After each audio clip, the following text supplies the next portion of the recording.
विक्रम बेताल की कहानी पति कौन है।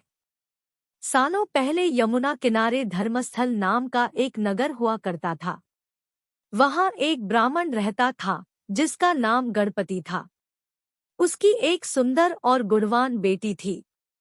जैसे ही उसकी शादी की उम्र हुई तो वो और उसका पूरा परिवार उसके लिए योग्य वर ढूंढने में लग गया। एक दिन ब्राह्मण किसी के घर पूजा करने के लिए गया और उसका बेटा भी पढ़ाई के लिए घर से बाहर चला गया। उस समय घर में ब्राह्मण की बेटी और उसकी पत्नी ही थी। उसी वक्त एक ब्राह्मण लड़का उनके घर आता है। ब्राह्मण की पत्नी उस लड़के का अच्छे से सत्कार करती है और खाना खिलाती है। लड़के का स्वभाव ब्राह्मण की पत्नी को पसंद आता है और वो उससे अपनी बेटी की शादी का वादा कर देती है। उधर ब्राह्मण गणपति जिनके घर पूजा करने गया था, वहां भी वो एक ब्राह्मण लड़के से मिलता है और उससे अपनी बेटी की शादी करवाने का वचन दे देता है। ब्राह्मण का बेटा जहां पढ़ने गया था, वो भी वहां एक लड़के से यही वादा कर देता है। कुछ देर बाद गणपति और उसका बेटा दोनों खुद से चुने हुए लड़के को लेकर घर पहुंचते हैं। दोनों घर में एक और ब्राह्मण लड़के को देखकर चौंक जाते हैं। अब सभी इस दुविधा में पड़ जाते हैं कि लड़की एक है और शादी का वादा तीनों ने अलग अलग लड़कों से कर दिया है। अब क्या होगा? लड़की का विवाह किससे करवाएंगे? इसी दुविधा के बीच पड़ोसी उनके घर खबर लेकर आता है कि उनकी बेटी को मोहल्ले में ही सांप ने काट लिया है। भागा भागा पूरा परिवार और तीनों ब्राह्मण लड़के लड़की के पास पहुंचते हैं, लेकिन तब तक लड़की की मौत हो जाती है। यह देखकर तीनों लड़के दुखी हो जाते हैं। कुछ देर बाद लड़की का परिवार और तीनों ब्राह्मण मिलकर उसका अंतिम संस्कार करते हैं। लड़की के क्रियाकर्म के बाद एक ब्राह्मण लड़का उसकी हड्डियां अपने साथ लेकर जंगल चला जाता है। दूसरा उसकी राख को इकट्ठा करके पोटली में बांधकर उसी श्मशान घाट में झोपड़ी बनाकर रहने लगता है। तीसरा श्मशान घाट से निकलकर लड़की के गम में देश देश योगी बनकर घूमने लगता है। ऐसा होते होते कई साल गुजर गए।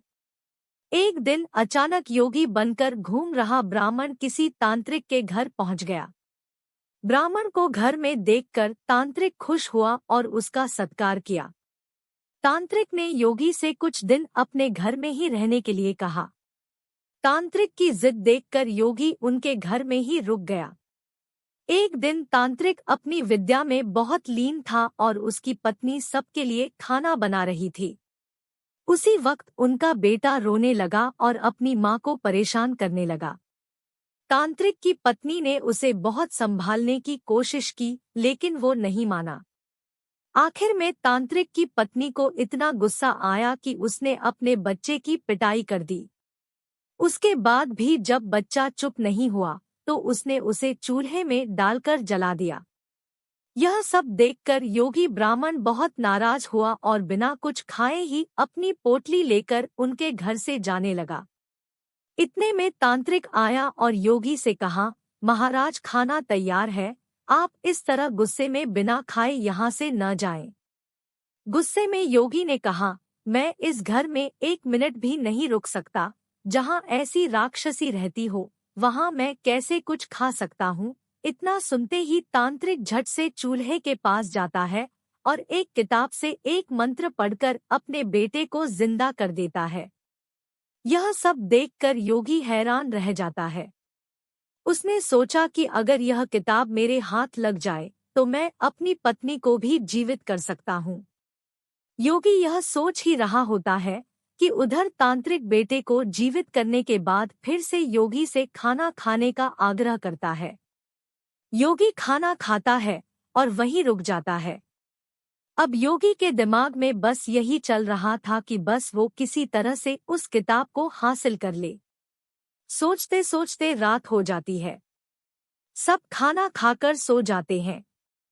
आधी रात को योगी उस मंत्र वाली किताब को लेकर तांत्रिक के घर से सीधे उस श्मशान घाट पहुंचता है, जहां ब्राह्मण की लड़की का अंतिम संस्कार किया गया था। वो सबसे पहले झोपड़ी बनाकर उसी जगह रह रहे ब्राह्मण को बुलाता है और उसे सारी कहानी सुनाता है। इसके बाद दोनों मिलकर फकीर बने ब्राह्मण को ढूंढते हैं। फकीर ब्राह्मण के मिलते ही योगी ब्राह्मण दोनों से कहता है कि लड़की की हड्डी और राख लेकर आओ, मैं उसे जिंदा करूंगा। दोनों ऐसा ही करते हैं।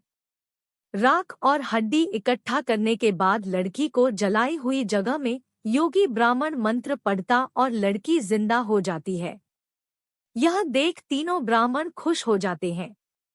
इतनी कहानी सुनाकर बेताल चुप हो जाता है।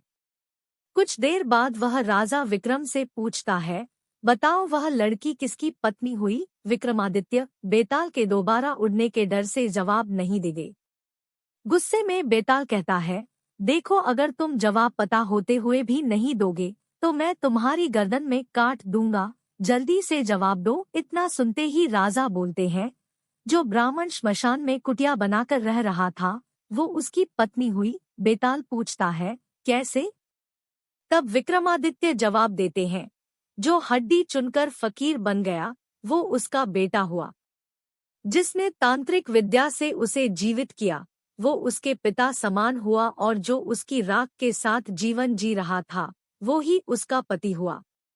जवाब सुनते ही बेताल ने कहा, राजन तुमने बिल्कुल सही उत्तर दिया है, लेकिन शर्त के मुताबिक तुम्हें मुंह नहीं खोलना था, इसलिए मैं दोबारा उड़ रहा हूँ। इतना कहकर बेताल दोबारा घने जंगल के किसी पेड़ में जाकर लटक जाता है और राजा विक्रम उसे पकड़ने के लिए उसके पीछे भागने लगते हैं।